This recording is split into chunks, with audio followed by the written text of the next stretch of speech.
کے پاس جغرافیہ ہے اور خالستان جلدی بنے گا. آپ دیکھیں گے مسلمان کی ایک اچھی بات کہیں کہ وہ سامنے سے لڑتا ہے. ہندو پیشاب پی کے سامنے سے کیسے لڑے گا؟ پیشاب پیے گا تو پیچھے سے ہی لڑے گا نا، جہاں سے پی رہا ہے وہیں سے لڑے گا، تو وہ پیچھے سے لڑتا ہے. انٹیلیجنس را فنڈنگ وہ پیچھے سے لڑ رہے ہیں، سامنے سے نہیں لڑ سکتے وہ. السلام علیکم ناظرین، میں ہوں آپ کا میزبان حسنین، آپ دیکھ رہے ہیں نیا پاکستان. ناظرین اس وقت میرے ساتھ موجود ہیں ارشاد احمد کلیمی صاحب. ان سے بات کرتے ہیں، ان سے پوچھتے ہیں بھارت میں جو موجودہ سچویشن ہے، سکھ جو احتجاج کر رہے ہیں، لال قلعے پہ پرچم لہرا دیا گیا، اس حوالے سے ان سے بات کرتے ہیں، ان سے پوچھتے ہیں. السلام علیکم. وعلیکم السلام. سر، جو بھارت میں موجودہ سچویشن ہے، سکھ احتجاج کر رہے ہیں، اس حوالے سے کیا کہتے ہیں آپ؟ دیکھیے، پہلی بات تو یہ ہے کہ آپ نے گرو گرنتھ صاحب نہیں پڑھی. اس کا جو پہلا شلوک ہے جیپو جی، وہ پڑھ لیجیے تو اس سے آپ کو پتہ چلے گا سکھ وحدانیت پرست ہیں بہت زیادہ، مسلمان بھی وحدانیت پرست ہیں. اور دلی ایک ایسی ہرجائی عورت ہے جو مسلمان سے اور وحدانیت پرست سے عشق کرتی ہے. اندرا گاندھی صاحبہ اپنی جنسی ضروریات کے لیے مسلمانوں اور سکھوں سے دوستی رکھتی تھی، شادی بھی انہوں نے ایک مسلمان سے کی. تو دلی مسلمان سے محبت کرتی ہے وحدانیت پرست سے. دلی کے بارے میں کہا جاتا ہے کہ یہ ایک ایسی ہرجائی عورت ہے جو کبھی کسی ایک کے پاس نہیں رہتی. یہ 7 دفعہ اجڑی ہے، 7 دفعہ بسی ہے، اور اس دفعہ یہ پھر اجڑی ہے اور پھر بسنے جا رہی ہے وحدانیت پرست کے ہاتھ، سکھوں کے ہاتھ. یعنی ایک طرف ٹینک مارچ کر رہا ہے، دوسری طرف ٹریکٹر مارچ کر رہا ہے. ٹھیک ہے، تو دلی ویسے بھی پنجاب کا زیادہ حصہ سمجھا جاتا ہے. دلی ہریانہ میں ہے، پنجاب کے ساتھ ہے، اور جتنے فاتحین آئے ہیں وہ وسط ایشیا سے آئے ہوں یا افغانستان سے آئے ہوں، وہ پنجاب سے ہو کر دلی گئے. اس دفعہ بھی پنجاب دلی گیا ہے، اور مودی صاحب نے جو کچھ پنجاب کے ساتھ کیا ہے، یعنی جو ریفارم کے نام پر وہ پنجاب کی زراعت کو ختم کرنا چاہ رہے ہیں، سکھوں کو مارنا چاہ رہے ہیں، سکھوں کو دبانا چاہ رہے ہیں، سکھوں کی معیشت کو کل کرنا چاہ رہے ہیں، لیکن انہیں معلوم نہیں ہے کہ سکھ بہت جاندار ہے. کیوں بھلا؟ وہ وحدانیت پہ ایمان رکھتا ہے. وہ کسی گینڈے کو، کسی ہاتھی کو، کسی سانپ کو، کسی کچھوے کی پوجا نہیں کرتا ہے. وہ اللہ واحد کی پوجا کرتا ہے. وہ سکھ دلی میں گھس چکا ہے. 5 دروازوں سے 5 لاکھ سکھ، اور پوری دنیا میں 3 کروڑ کی جو ان کی ڈیموگرافی ہے وہ ان کے پیچھے کھڑا ہے. سکھ امیر بھی ہیں اور دلیر بھی ہیں. سکھ ہندوستان کی فوج کا بہت بڑا حصہ ہے.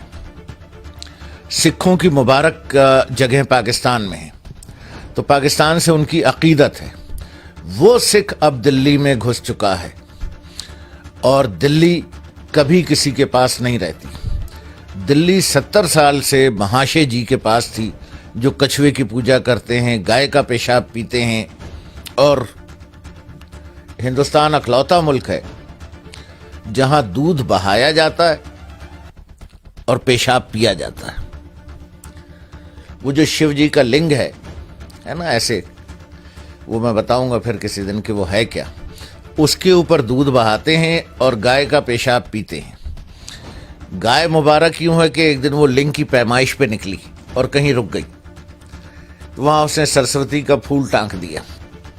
لو جی، گائے بھی ماتا جی ہو گئی، سرسوتی کا پھول بھی خدا ہو گیا، اور لنگ جی تو ہیں خدا، نعوذ باللہ من ذالک. تو دلی پر یہ پہلی دفعہ، تاریخ میں پہلی دفعہ یہ دلی پر قابض ہوئے ہیں، اور دلی ان کے ہاتھ سے پھر نکل رہی.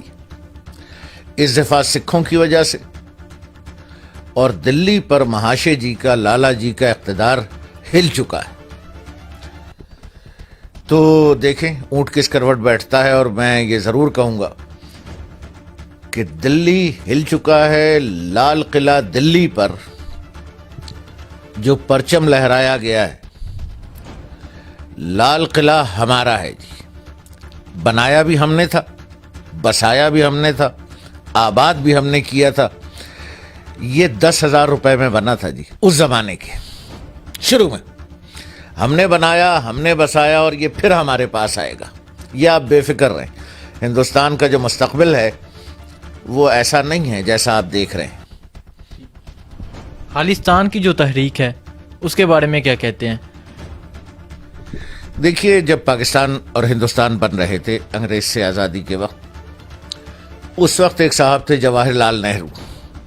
جواہر لال نہرو صاحب کا مسئلہ یہ تھا کہ جو انڈیا کے وائسرائے تھے Lord Mountbatten of Burma, ان کی بیوی سے ان کا ذرا معاملہ چل رہا تھا، کوئی عشق کا معاملہ چل رہا تھا.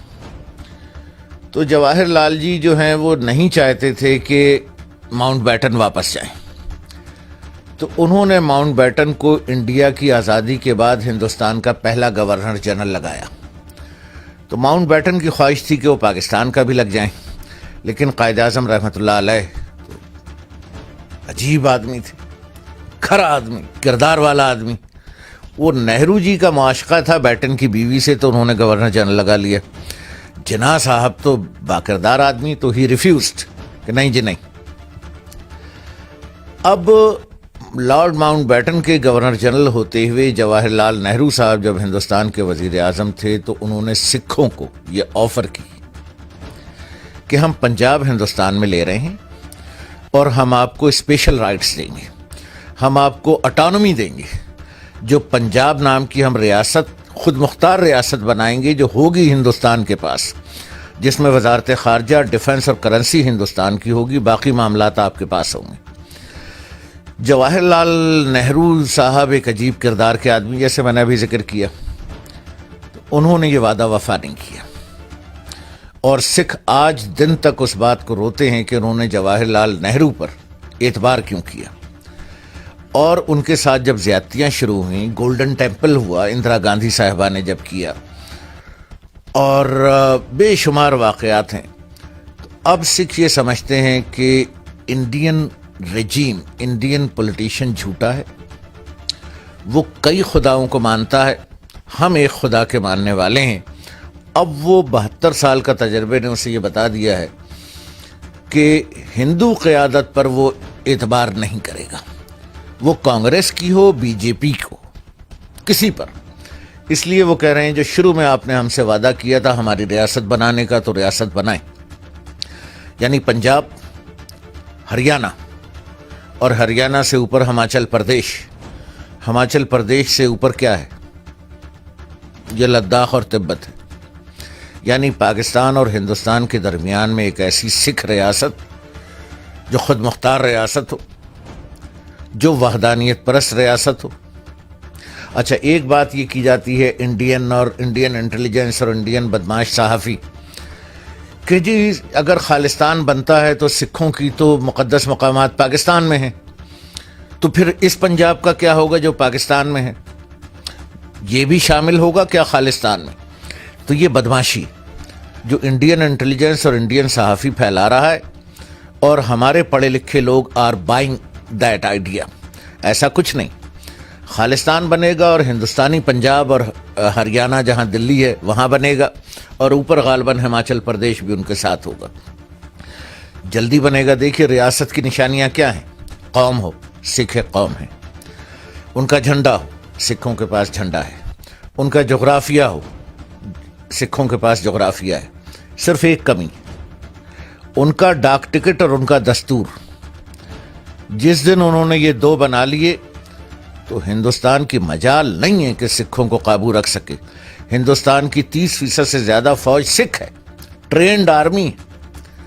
وہ اگر خالصتان بنتا ہے اور اس طرف آتی ہے تو بہت دلیر فوج ہوگی خالصتان کی، اور انڈین آرمی کی جرت نہیں ہے کہ ان کو منہ دے سکے.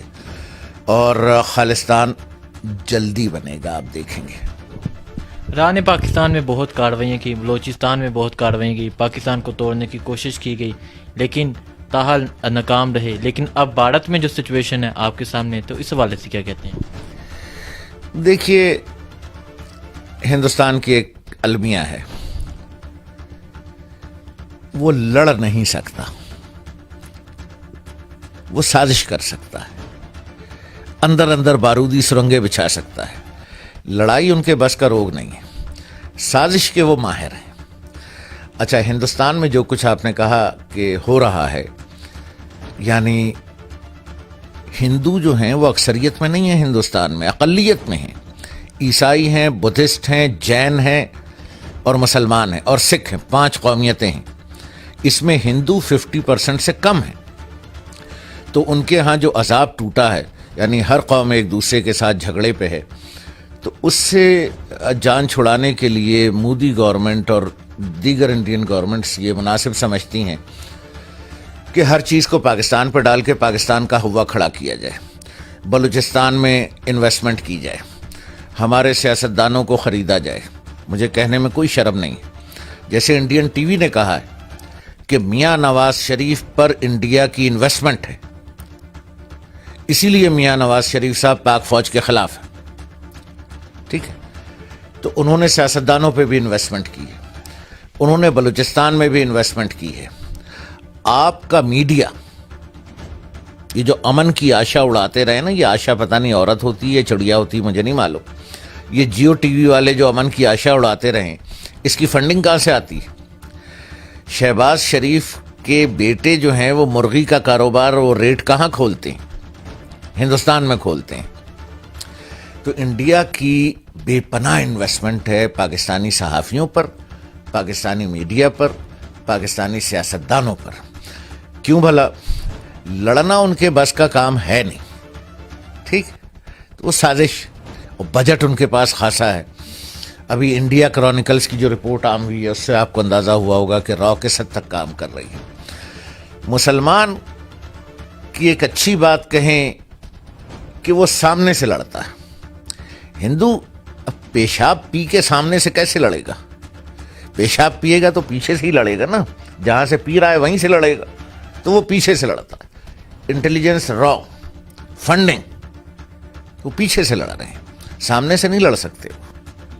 سکھ بھائیوں کے لیے کیا کہنا چاہتے ہیں, اور اس کے علاوہ جو دیکھنے والے انہیں کیا پیغام دینا چاہتے ہیں؟ اپنے سکھ بھائیوں سے تو میں صرف ایک بات کہوں گا کہ آپ سادہ لوگ ہیں. امرجیت سنگھ صاحب ان کے لیڈر ہیں اور میں بڑی عزت کرتا ہوں امرجیت سنگھ صاحب کی. تو میں تو امرجیت سنگھ صاحب سے کہوں گا کہ وہ سکھوں کے قائد ہیں کہ آپ لوگ اپنی سادگی میں 1947 میں ایک بھول کر چکے جب آپ نے جواہر لال نہرو پر یقین کیا, جس کے نتیجے میں آپ کی مقدس عبادت گاہ گولڈن ٹیمپل کے ساتھ کیا ہوا. اب اگر آپ نے انڈین قیادت پر یقین کیا, یہ آخری موقع ہے, تو یہ آپ کو شودروں اور دلت کی طرح انڈین سوسائٹی کا سب سے نچلا حصہ بنا دیں گے, آپ کو بکھیر کر رکھ دیں گے, آپ کی معیشت تباہ کر دیں گے. جس طرح یہ کشمیر میں ایک خاص وجہ میں آپ سے عرض کروں افسوس کے ساتھ, انڈینز کو کشمیری عورتوں کا بڑا لالچ ہے. ایک وجہ یہ, انہیں سکھ عورتوں کا بڑا لالچ ہے. تو امرجیت سنگھ صاحب برا مت مانیے گا, انہیں آپ کی لڑکیوں, آپ کی عورتوں کا لالچ ہے. اس دفعہ اگر آپ نے انڈین قیادت پہ اعتبار کیا تو نہ آپ کی عصمت رہے گی, نہ آپ کی عزت رہے گی, نہ آپ کی معیشت رہے گی, نہ آپ کی قوم رہے گی. یہ ناؤ اور نیور کا گیم ہے.